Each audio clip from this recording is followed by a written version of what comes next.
국수와 참기름이 싸우다가 국수가 경찰에 잡혀갔습니다. 왜? 참기름이 고소해서랍니다. 그러다가 끝내 또 이 참기름도 잡혀갔습니다. 왜? 국수가 다 불어서 잡혀갔습니다. 그런데 곁에서 구경하던 김밥도 잡혀갑니다. 왜? 말려들어서. 덩달아 계란, 달걀도 잡혀갔습니다. 왜? 후라이 쳐서. 재수없게 꽈배기도 잡혀갔답니다. 왜? 일이 꼬여서. 그 얘기를 듣고 아이스크림에 달려오다가 그만 교통사고를 당했습니다. 왜? 차가워서. 그 소식을 들은 스프가 그만 졸도해버렸습니다. 왜? 그만 쫄아서. 이 모든 일이 간장과 소금 때문이라고 합니다. 간장과 소금이 짜서. 그런데 그 문제를 고구마가 해결합니다. 어떻게? 구워 삶아서. 일이 다 풀렸는가 싶었는데 그만 식초가 망쳐버리고 말았습니다. 초쳐서. 처음 국수와 참기름이 싸우지 않고 잘 어울렸더라면 이 모든 것이 함께 섞여서 맛있는 비빔국수가 될 뻔했는데 모두 다 망해버리고 만 것입니다. 예수님께서 말씀하셨습니다. 내가 너희를 사랑한 것 같이 너희도 서로 사랑하면 너희가 내 참 제자가 되고 또 모든 사람들이 너희가 내 제자인 줄을 알리라고 말씀하셨습니다. 이 말씀을 듣고 제자들은 그야말로 유무상통하기까지 자기 재산 문제 전혀 내 거라고 생각하지 않을 만큼 모든 것 다 함께 나눴을 만큼 서로 사랑하면서 그러면서 처음 교회를 세웠습니다. 이런 모습의 초대교회는 모든 사람들로부터 칭송받았고 이들에서 교회는 놀랍게 부흥하고 성장했습니다. 사도 요한은 주님의 그 깊은 사랑을 체험하고 나서 그가 하나님에 대해서 고백하기를 하나님은 사랑이심이라고 이렇게 고백하기도 했습니다. 오늘날 이 시대 교회와 사회는 많은 아픔과 고통을 안고 있습니다. 이 모든 문제의 근원이 어디 있다고 생각하십니까? 바로 사랑이 없기 때문에 이렇게 힘들어들 하고 있습니다. 10여 년 전에 베스트셀러가 됐던 모리와 함께한 화요일이라는 책은 방송작가인 미치 앨범이라는 그 방송작가가 쓴 글입니다. 그는 하루에도 수십 수백 통씩 전화를 받고 그리고 매일 이곳저곳을 옮겨다니면서 공항에 갈라치면 마치 100m 경주를 해야 되듯 정신없이 뛰어다녀만 했습니다. 마감 5분 전에 겨우 원고를 마감하면서 그는 날마다 이렇게 극도의 스트레스에 사로잡히게 되고 그는 일 중독에 빠지게 됩니다. 그러던 어느 날 자기 대학교 때 은사였던 모리 교수가 류게릭이라는 희귀의 근육이 말라가는 이 병에 걸리게 됩니다. 그래서 그에게 달려가서 매주 화요일마다 이 모리 교수를 만나서 얘기하면서 거기서 들었던 인생의 귀한 교훈들, 자기가 깨달은 많은 진리들을 담아 쓴 책이 모리와 함께한 화요일이라는 이 책이 세계적인 베스트셀러가 됩니다. 모리 교수는 점점 자기 생명이 꺼져가는 것을 알고 자기 자신을 주변의 모든 사람에게 위탁하면서 그들의 호의와 친절을 그대로 받아들입니다. 그리고 이 미치 앨범에게도 자기가 마치 죽기 전에 마지막 남기는 유언처럼 인생의 모든 진리를 그가 깨닫고 자기가 경험한 대로 얘기해 주면서 그리고 그에게 귀한 교훈을 남겨줍니다. 오늘날 휠체어를 앉아있는 이 모리 교수, 그는 너무나 힘든 자기 다리의 통증을 이 미치 앨범에게 주물러 달라고 이렇게 부탁하면서 그러면서 이런 얘기를 그에게 들려줍니다. 우리가 갓난아기로 태어났을 때 우리는 살아남기 위해 다른 사람들의 도움이 필요했다. 그리고 우리가 죽어갈 때도 다른 사람의 도움을 필요로 하지. 그렇지만 이보다 더 중요한 것은 그 중간 기간, 갓난아기와 죽어가는 그 중간에 우린 사실 서로를 더 필요로 한단다. 그래서 우린 서로 사랑해야만 돼. 그렇지 않으면 죽게 돼. 죽어가는 사람의 마지막 깨달음이 있냐? 저는 이 유언의 말로 여기서 미치엘 보면 여기서 그는 깊은 진리를 깨닫습니다. 우리는 언제나 이 땅에 살아가면서 서로 돌보지 않고 서로 사랑하지 않으면 죽게 되고 만다는 사실입니다. 오늘 요한복음 13장 말씀은 예수님께서 제자들과 마지막으로 성만찬 예식을 행하시고 그리고 제자들의 발을 써주는 세족식까지 행하신 다음에 예수님이 너희 중에 하나가 나를 팔리라는 말씀하십니다. 그런데 그 말을 들었던 가룟 유다는 자리에서 일어나 밖으로 나가버렸습니다. 방안은 잠시 활기를 띄었지만 이내 예수님이 곧 저들을 떠나신다는 말씀 앞에 제자들은 깊은 침체에 빠졌고 그리고 너희 중에 하나가 나를 팔리라는 이 말씀에 의해 서로를 의심하게 되었습니다. 예수님이 제자들과 마지막 밤을 보내시면서 저들에게 어쩌면 유언과도 같이 이 말씀을 들려주십니다. 새 계명을 너희에게 주노니 서로 사랑하라. 내가 너희를 사랑한 것 같이 너희도 서로 사랑하라. 너희가 서로 사랑하면 모든 사람들이 너희가 내 제자인 줄을 알리라고 말씀하십니다. 여기서 서로 사랑하라. 이것이 새 계명이라고 말씀하신 것은 구약 레위기서에 보면은 내 이웃을 내 몸같이 사랑하라는 말씀도 있는데 어떻게 이것이 새 계명일 수 있을까? 이 구약에 나타난 이 계명은 이것은 이제 인간적인 범주 내에서만 이웃 사랑을 이제 말씀하신 것이라면 지금 예수님이 하신 말씀은 당신 자신의 생명을 주시면서 하나님의 인간을 위해서 희생하시면서까지 사랑하는 그 사랑의 근거에서 제자들에게 이 사랑을 말씀하셨기 때문에 이것은 새 계명이라고 이렇게 말씀하신 것입니다. 그러면 왜 예수님 제자들에게 이렇게 유언처럼 제자들에게 서로 사랑하라고 말씀하셨을까요? 그 이유는 무엇보다 먼저 저들이 서로 분열하고 다투다가 완전히 이제 갈라서고 말 것을 염려하셨기 때문입니다. 오늘 말씀 앞에 있는 3절 말씀 보면 저녁 먹는 중 예수는 아비께서 모든 걸 자기 손에 맡기신 것과 또 자기가 하나님께로부터 오셨다가 하나님께로 돌아가실 것을 아시고 라고 이렇게 말씀하고 있습니다. 예수님이 곧 저들 곁을 떠나야 된다는 사실을 아셨을 때 그럼 저들만 남겨지게 될 터인데 과연 저들의 앞으로 어떻게 저들이 이 제자의 이 든든한 결속을 유지할 수 있을 것인가를 예수님이 염려하시게 됩니다. 이미 예루살렘에 예수님께서 올라오실 때도 예수님께서 이제 예루살렘 올라오시면 높은 자리에 유대 왕이 되실 것을 기대했던 요한과 야고보는 예수님께 아뢰기를 주의 영광 중 우리를 하나는 주의 우편에 하나는 주의 좌편에 앉게 해주십시오 하고 자기 인사청탁을 합니다. 그러자 10 제자가 듣고 야고보와 요한에 대해 화를 내었다고 성경 기록하고 있습니다. 이미도 제자들은 서로 높아지려고 서로 우두머리가 되려고 서로 팽팽한 긴장 속에 있는 것을 아시고 예수님께서는 제자들을 하나로 결속하기 위해서 너희는 내가 사랑한 것처럼 서로 사랑해야 된다고 말씀하십니다. 마귀가 교회를 무너뜨릴 수 있는 가장 손쉬운 방법은 성도들끼리 서로 다투고 싸우게 해서 그리고 물불이 흩어지게 만드는 것, 이것이 마귀가 교회를 무너뜨리는 가장 손쉬운 방법이라고 합니다. 철로 역정이 저지했던 존 버녀는 당시 영국 교회 안에서 교우들 간에 서로 다투고 서로 싸우고 하는 그 모습을 보면서 안타까운 심정에 이렇게 탄식했다고 합니다. 이상하다. 참으로 이해할 수 없다. 마귀와 더불어 싸워야 될 성도들이 자기들끼리 싸우고 있다니.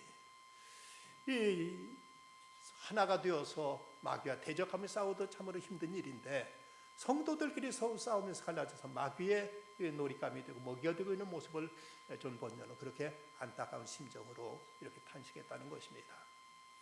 언젠가 대법관 출신의 한 변호사가 이런 얘기를 들려줬습니다.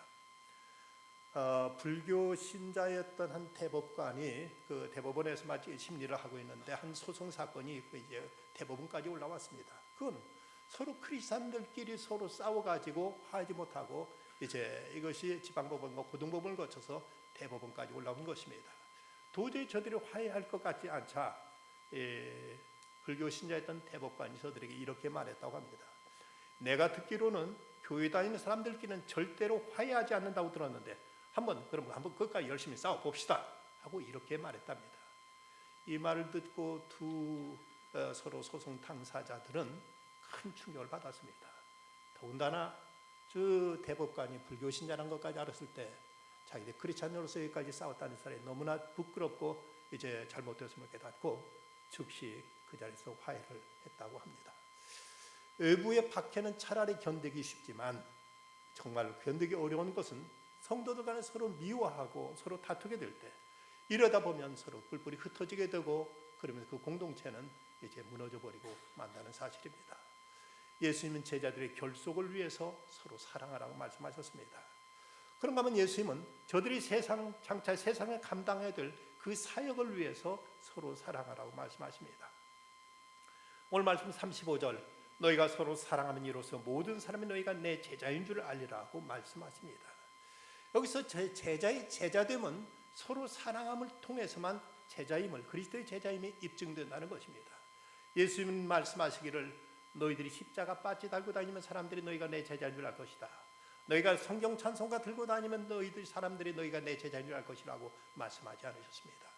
예수님께 말씀한 제자의 조건은 서로 사랑할 때, 그럴 때 비로소 그리스도의 제자됨이 사람들에게 드러나게 될 것이라고 말씀하신 것입니다. 프랜시스 세퍼 박사는 사랑이야말로 그리스도의 제자된 유일한 표지이다라고 이렇게 말했습니다. 진정 서로 사랑함으로써만 그리스도의 제자되고 그리스도의 제자로서 그리스도의 일을 할 수 있다면 바로 이 일을 위해서 예수님은 제자들에게 너희가 서로 사랑해야 된다. 내가 너희를 사랑한 것처럼 서로 사랑해야만 내 제자가 될 수 있다고 말씀하신 것입니다. 아프리카를 탐험하고 그곳을 복음화했던 리빙스턴 선교사가 작고한 다음 한 작가가 리빙스턴의 전기를 쓰기 위해서 그가 사역했던 곳을 직접 찾아갔습니다.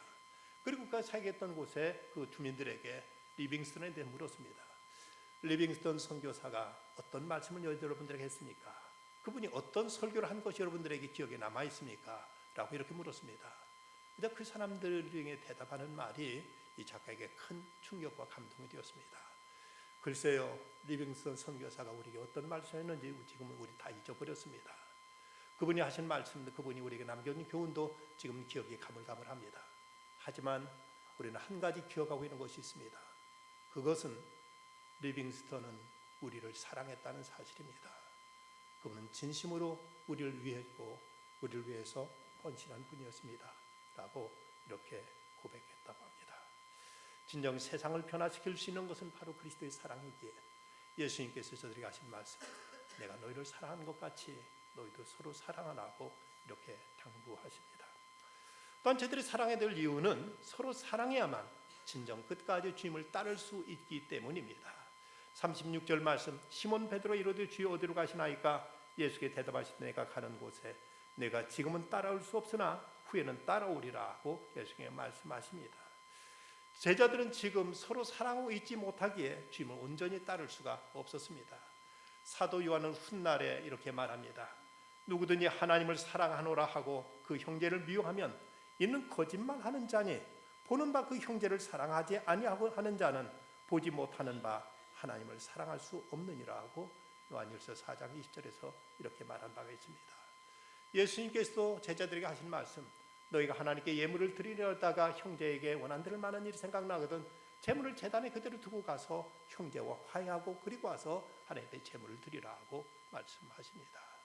서로 사랑하지 못하면서 하나님께 드려지는 헌신은 진정한 헌신이 될 수 없음을 주님께서 말씀하시고 있습니다. 우리는 서로 사랑할 때 비로소 하나님을 제대로 알게 되고 서로 사랑하면서 끝까지 주님을 따르고 주님을 섬길 수가 있습니다. 영국인으로서 인디언의 사도라 불려졌던 존 엘리엇은 그가 인디언들을 위해서 그는 참으로 헌신적인 사역을 했던 사람입니다. 인디언 말을 다 배웠고 인디언 말로 언어로 성경을 완역하기까지 한 사람으로서 참으로 그들을 위해서 그는 헌신적인 사역을 펼쳤던 사람입니다. 그가 이제 나이가 들어가지고 노쇠해졌을 때 이런 말을 그는 남겼습니다. 나는 이제 늙어서 기억력도 상실하고 판단력도 약해지고 건강도 잃고 가족도 잃고 듣는 힘도 보는 힘도 말하는 능력도 잃어가고 있다. 그러나 아직도 내 마음에 사랑만은 남아있다고 생각한다. 그렇다면 하나님께 감사할 수 있는 조건은 충분하지 않겠는가? 그렇다면 아직도 주님을 예시할 수 있지 않겠는가? 라고 이렇게 말했다는 것입니다. 사랑함으로 주님을 섬길 수 있고 사랑하면서 우리는 끝까지 주님을 따를 수가 있습니다. 우리 주님 말세의 징조에 대해서 무엇보다도 사랑이 식어지는 것이 마지막 때의 그 말세의 징조라고 이런 말씀하셨습니다. 그때 많은 사람들이 실족하였게 되어 서로 잡아주며 서로 미워하겠으며 거짓 선자가 많이 일어나 많은 사람 미워하겠고 불법이 성함으로 많은 사람의 사랑이 식어지리라고 이렇게 말씀하십니다. 어쩌면 이 시대의 위기는 경제적인 문제가 아닙니다. 어쩌면 정치적인 문제도 아닙니다. 가장 우리에게 본질적인 문제가 있다면 사랑이 증발되고 있고 사랑이 메말라가고 있는 것이 이 시대 가장 심각한 문제라고 여겨집니다. 오늘 말씀에서 주님은 이렇게 제자들에게 이르십니다.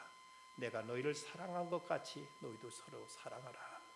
그러면 주님이 어떻게 제자들을 사랑하셨는가? 먼저 주님은 제자들을 사랑하실 때 저들의 조건과 저들의 자격을 따지질 않으셨습니다.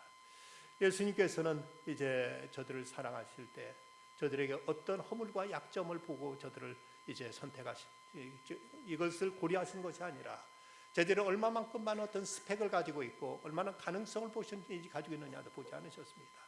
아무 조건 없이 저들을 사랑하셨다는 것입니다. 근데 대체로 사람들의 사랑을 보면 조건에 의해서 사람들을 사랑하게 됩니다.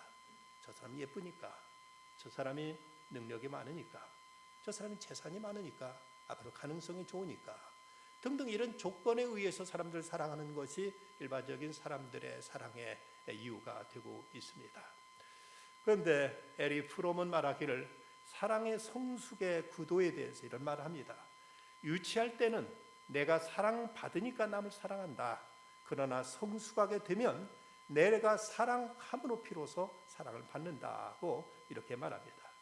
그래서 유치한 사람과 성숙한 사람의 사랑의 동기가 이렇게 나누어질 수가 있습니다. 유치한 사람은 I love you because I need you. 당신이 내게 필요하니까 난 널 사랑한다가 이것이 유치한 사람들의 사랑의 이유가 됩니다. 그러나 반대로 성숙한 사람들의 그 모습은 다릅니다. I need you because I love you. 난 네가 필요해. 왜냐하면 내가 널 사랑하니까. 저 사람 내게 어떤 이용 가치가 있어서가 아니라 사랑하기 때문에 저 사람 내게 없어서는 안 될 사람으로 받아들이는 것, 이것이 바로 성숙한 사랑의 모습인 것입니다. 어떤 경우는 현재의 조건은 좋지 않은데 미래에 어떤 가능성이 있다고 생각하고 그 사람을 사랑의 대상으로 삼는 경우들도 많이 있습니다. 어쩌면 이것도 진정한 성숙한 사랑의 모습이라고 보기는 어렵습니다. 일본의 한 고위 관리가 자기는 일본에서 그야말로 엘리트 중 엘리트로서 동경대학을 나온 이제 엘리트였는데, 근데 아들이 동경대학 시험을 봤는데 낙방하고 말았습니다. 부끄러워서였는지 아니면 실망해서였는지 그는 사창가에 갔습니다. 아버지는 자식이 동경대학에 떨어진 것도 속이 상한데 수치스럽게 창녀촌에 갔다는 사실을 알고는 아들을 불러다가 두들겨 팼습니다. 그자 이 아들은 가출했고 이튿날 이 부모는 경찰서에서 이런 통보를 받았습니다. 당신 아들이 자살했습니다. 미래 조건의 사랑한 자식을 죽음으로까지 몰고 갔던 것입니다. 이 베드로를 비롯한 12명 제자들의 신분을 보면은 그렇게 특별한 제자들이 없습니다. 그저 물고기나 잡던 사람들, 심지어 어떤 사람은 이제 폭력을 일으켰던 테러리스트, 또 어떤 사람은 그토록 모든 사람들로부터 증오의 대상이었던 세리도 거기에 껴 있었습니다. 예수님은 사람들과 접촉할 때 사람들을 가리지 않으셨습니다. 그래서 바리새인들은 예수님을 비난하면서 세리와 죄인의 친구라고 욕했고, 주님도 말씀하시기를 인자는 와서 먹고 마심에 말하기를 보라, 먹기를 탐하고 포도주를 즐기는 사람이요 세리와 죄인의 친구로다 하니 지혜는 그 행한 일로 인하여 옳담을 얻는다고 말씀하십니다. 실제로 주님은 세리와도 함께 식사를 하셨고, 그리고 과거가 수상한 수가성 여인 남편이 5명이나 있었다는 여인과도 주님께 같이 이제 어울릴 만큼 사람들을 전혀 가리질 않으셨습니다. 이런 한심한 제자들도 예수님께서 끝까지 사랑하셨기에 저들을 사랑하셨으므로 예수님은 제자를 삼으신 걸 보면 지금 결코 사람을 결코 차별하지 않으신 것을 보게 됩니다. 그러면 주님은 끝까지 사랑하셨습니다. 오늘 말씀 13장 1절 말씀, 유월절 전에 예수께서 자기가 세상을 떠나 아버지께로 돌아갈 때가 이르신 줄 아시고 세상에는 자기 사람들을 사랑하시되 끝까지 사랑하셨다고 말씀합니다. 사람들은 저 사람 내 마음에 들 때는 사랑하다가도 내 마음에 내 기대에 어긋나면 쉽게 그에게 돌아서면서 도리어 자기가 배신당했다고 이렇게 스스로를 합리화하는 경우가 많습니다. 누가 그를 칭찬하면 함께 칭찬하다가 누가 그를 비난하면 같이 비난하는 일들도 많이 있습니다. 그러나 참된 친구란 누가 그를 비난하고 욕해도 끝까지 그의 편에 되어줄 수 있는 사람, 그 사람이 진정한 친구라고 말할 수가 있겠지요. 그래서 함석헌 선생님은 그런 사람 가졌는가라는 그 가운데 이런 대목이 나옵니다. 온 세상 다 나를 버려 마음이 외로울 때도 저 마음이야 하고 믿어지는 그런 사람을 그대는 가졌는가. 온 세상 사람 다 나를 욕해도 저 사람 절대 그럴 사람 아니라고 나를 신뢰해 줄 수 있는 이런 사람, 과연 이런 사람이 우리에게 있습니까? 주님은 제자들과 함께 밀밭 사이를 거니실 때 그때 제자들은 배고프다고 밀밭에 밀 이삭을 잘라서 이걸 부벼서 이것을 먹습니다. 그러자 바리새인들이 왜 당신 제자들이 안식일에 못할 일을 합니까? 하고 이렇게 예수님께 따지고 듭니다. 어쩌면 이런 일이 있어서 제자들이 잘못이 없잖아 있음에 예수님은 어쩌면 웬만한 사람 같으면 그렇습니까? 미안합니다. 내가 제자들 잘못 가르쳤습니다. 앞으로 이런 일 없도록 잘 주의하겠습니다. 이렇게 대답할 법한데 예수님의 반응을 보면 그러지 않았습니다. 다윗이 자기와 그와 함께한 자들이 시장할 때 한 일을 잊지 못하였느냐? 그가 하나님 전에 들어가서 제사장 위에는 자기와 나 그 함께한 자들이 먹어서는 안 되는 진설병을 먹지 아니하였느냐? 또 안식일에 제사장이 성전 안에서 안식을 범하여도 죄가 없음을 너희가 율법에 읽지 못하였느냐 하시면서 끝까지 제자들 편을 들어주시고 제자들 두둔하시며 저들을 주님께서 감싸주시는 이런 모습을 보여주고 있습니다. 주님은 저들을 사랑하시되 끝까지 사랑하셨습니다. 또한 주님은 추상적이고 감상적인 사랑이 아니라 구체적이고 실천적인 사랑으로 저들을 사랑하셨습니다. 베드로는 내가 주를 위하여 내 목숨을 버리겠나이다고 말했지만 그 밤에 예수님께서 이 성만찬을 행하시고 그리고 세족식을 행하실 때 예수님이 친히 허리에 수건을 두르시고 세수대야를 가져다가 제자들 발을 씻겨주는 동안에도 베드로는 아무 일도 한 것이 없었습니다. 자기 차례가 되냐 뭔가 좀 미안했던지 주여 주께서 내 발을 씻기십니까? 내 발 절대로 씻기지 못합니다. 거절했을 뿐 그는 무엇도 어떤 액션이 그에게 없었습니다. 주님을 위해 목숨까지 바치겠다고 말로는 해놓고 실제로 한 일은 아무것도 없었습니다. 우리가 주님을 사랑한다고 하고 주님을 믿는다고 주님을 따른다고 하면서 과연 내가 어떤 일을 하고 있는가? 내가 어떤 실천, 내 몸을 통해 어떤 액션이 진정 그리스도께서 하신 일을 행하는 이런 행동이 우리에게 있는가를 우리는 돌아보아야만 됩니다. 사막에서 수도하던 수도하고 명상하는 수도승에게 한 거지가 다가와서 말합니다. 배가 고픈데 먹을 것 좀 주십시오. 수도승은 아무 대답도 하지 않습니다. 정말 배가 고파 쓰러질 것 같습니다. 그러자 수도승이 귀찮은 듯 입을 열어 귀찮게 하지 말고 저 도시 가서 먹을 거 구해요. 지금 깊이 명상하는 게 안 보입니까? 천사가 막 내 앞에 나타날 것 같았었는데 하면서 이렇게 말합니다. 그러자 이 거지가 하는 말이 하나님은 인간의 모습으로 오셔서 인간 앞에 자신을 낮추시고 발까지 써주셨습니다. 눈에 보이는 형제를 돌보지 않고 보이지 않는 하나님을 사랑한다는 것은 거짓말입니다. 라고 말하고는 이 거지가 갑자기 천사로 변해서 날아가 버렸다고 합니다. 우리가 진정 주님과의 깊은 교제는 무엇으로 나타낼 것인가? 주께서 행하신 것을 몸소 우리도 실천할 수 있도록 우리는 끊임없는 이런 결단과 우리의 각오와 다짐이 있어야만 됩니다. 그런가 하면 주님은 끝까지 제자들을 사랑하셨습니다. 인자가 또 희생적으로 제자들을 사랑해 주셨습니다. 인자가 온 것은 섬김을 받으려 함이 아니라 도리어 섬기려 하고 자기 목숨을 많은 사람의 대속물로 주려 함이니라. 예수님은 당신의 목숨까지도 내어주신 이런 사랑이었습니다. 그저 말로만 하신 사랑이 아니었고 예수님께서는 친히 당신 자신의 모든 것, 심지어 피 한 방울, 물 한 방울까지, 그리고 마지막 입어 걸쳤던 이제 겉옷까지도 강도들 같은 군병들에게 내어주시면서 그리고 끝까지 모든 것을 쏟아 주신 것입니다. 예수님은 세상이 악하다고, 세상에 메말랐다고 세상을 책망하고 세상을 규탄하는 것으로 그친 것이 아니라 당신이 사랑을 실천하심으로 진정 이 시대에 대한 참된 회복의 길이 무엇인가를 주님께서 보여주신 것입니다. 사랑의 척도는 그에 대한 희생에 비례한다고 합니다. 내가 얼마나 그를 사랑하느냐 하는 것은 그를 위해서 얼마만큼 희생할 수 있느냐에 의해서 사랑은 가늠될 수가 있습니다. 주님은 우리를 사랑하시되 당신의 생명까지, 당신의 모든 명예와 당신의 모든 존엄 이까지 다 내려놓고 벗으시고 그리고 우리를 위해서 희생하심으로 우리를 구원해 주신 것입니다. 5세기경, 주후 5세기경 북아프리카의 그 야만족에 있는 반달족이 로마 남부에 있는 도시 놀라라는 도시를 공격해가지고 마을 주민들을 몽땅 잡아다가 노예로 삼았다고 합니다.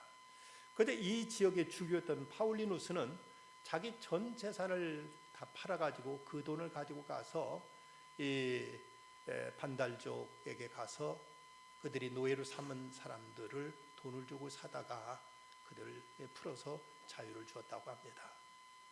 그런데 그 말에 살던 한 과부가 자기 외아들이 이 반달족에 끌려갔는데 제발 내 아들 좀 풀어달라고 이 주교한테 찾아와서 사정을 합니다.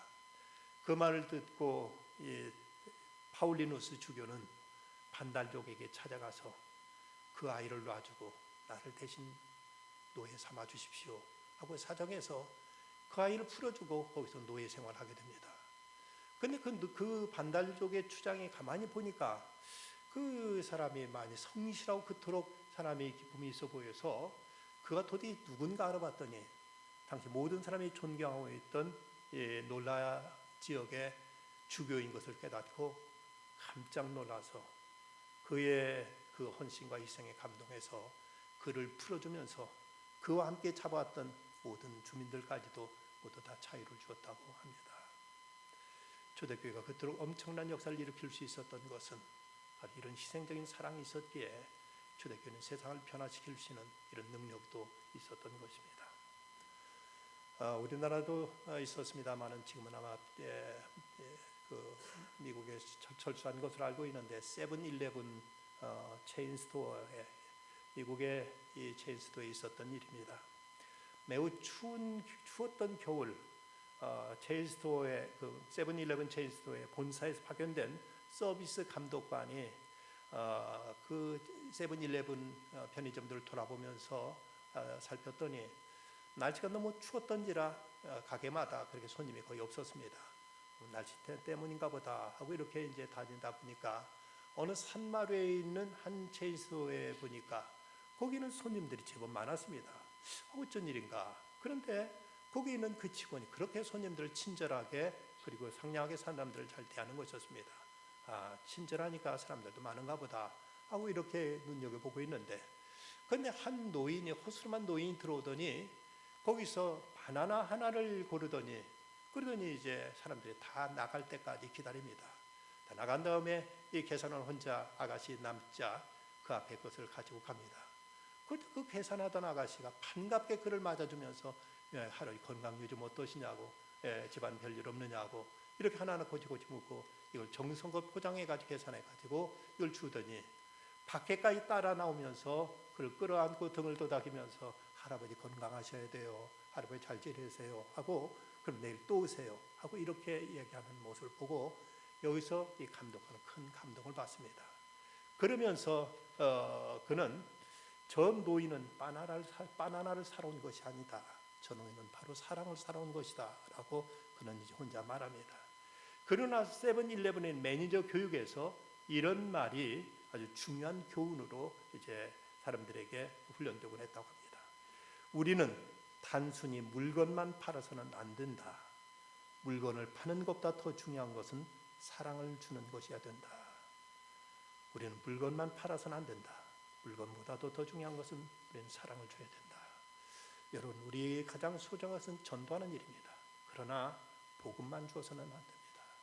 우리는 사랑을 함께 나눌 때만 진정 우리가 전하는 복음도 그 생명력과 그 가치를 사람들은 깨닫게 될 것입니다. 우리가 함께 저들에게 사랑을 나누게 될 때 사람들은 우리의 사랑 때문에라도 사랑을 얻기 위해서라도 복음 앞으로 달려오게 될 것입니다.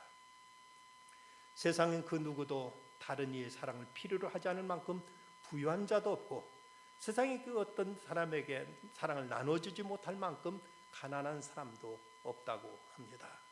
사람들은 나름대로 다 웃고 떠들며 행복하게 살아가는 듯 싶지만, 나름대로 모두 다 상처 없는 사람이 없고 그 마음에 빈 공간이 없는 사람이 없습니다. 그들에게 그리스도의 사랑으로 다가가서 사랑으로 품게 될 때, 저들 심령, 저들 영혼에 하나님의 가장 소중한 복음까지도 전해질 수 있게 되어지는 것입니다. 이 황량한 세상을 고칠 수 있는 길은 무엇이겠는가? 사랑 외에 과연 무엇이 이 시대에 대한 해답이 될 수 있겠는가? 톨스토이는 이런 체험적인 고백을 한 적이 있습니다. 이 세상에 하나님을 본 사람은 하나도 없다. 하지만 우리가 서로 사랑한다면 하나님 우리 가슴 속에 머물 것이다. 하나님을 가슴으로 우리 가운데 찾아오실 때 편견이나 이기심이나 아집으로 우리 가슴을 닫아서는 안 됩니다. 활짝 가슴 열고 주의 사랑을 맞아들이고, 그리고 그 받은 바 사랑을 누구인가 전할 수 있어야 될 것입니다. 성경은 우리가 하나님 나라에 들어가기까지 많은 환난을 겪어야 될 것이라고 말씀하고 있는데, 천국에 갈 때까지는 이 땅에 숱한 환난이 있을 것이라고 성경이 기록하고 있습니다. 이대로 환난과 슬픔 가운데 있는 사람들, 이들을 우리는 서로 돌아보며 서로 격려하며 서로 위로를 나눌 수 있어야 될 것입니다. 채소를 먹으며 서로 사랑하는 것이 살찐소를 먹으며 서로 미워하는 것보다 낫다고 오늘 구약의 말씀은 우리에게 말씀합니다. 주님은 우리에게 다시 한번 당부하시는 말씀, 새 계명을 너에게 주노니 서로 사랑하라. 내가 너희를 사랑한 것 같이 너희도 서로 사랑하라. 기도하십시다. 걸어가신 주님, 오늘도 주님 사랑에 이끌려 주 앞에 나왔습니다. 그러나 저희들은 주께로부터 사랑받는 것에만 늘 급급할 뿐 이 사랑을 온전히 누리지 못했고 이 사랑을 온전히 전하지 못함으로 인해서 늘 항상 메마르게 살아가고 있습니다. 주님, 저희로 하여금 이 사랑을 더욱 깊이 깨닫게 하여 주시고, 주께서 무조건 베푸신 그 사랑 저희들 함께 나누며 전하는 중에 우리 교회가 사랑으로 하나된 동문의 아름다운 성령의 공동체가 되게 하여 주시고, 하나된 저희 모습을 통해서 세상에 나가 그리스도를 전하며 그리스도의 사랑을 함께 나누는 중에 세상을 변화시킬 수 있는 참된 성도들이 다 되게 하여 주시옵소서. 예수님의 이름으로 기도드리옵나이다. 아멘.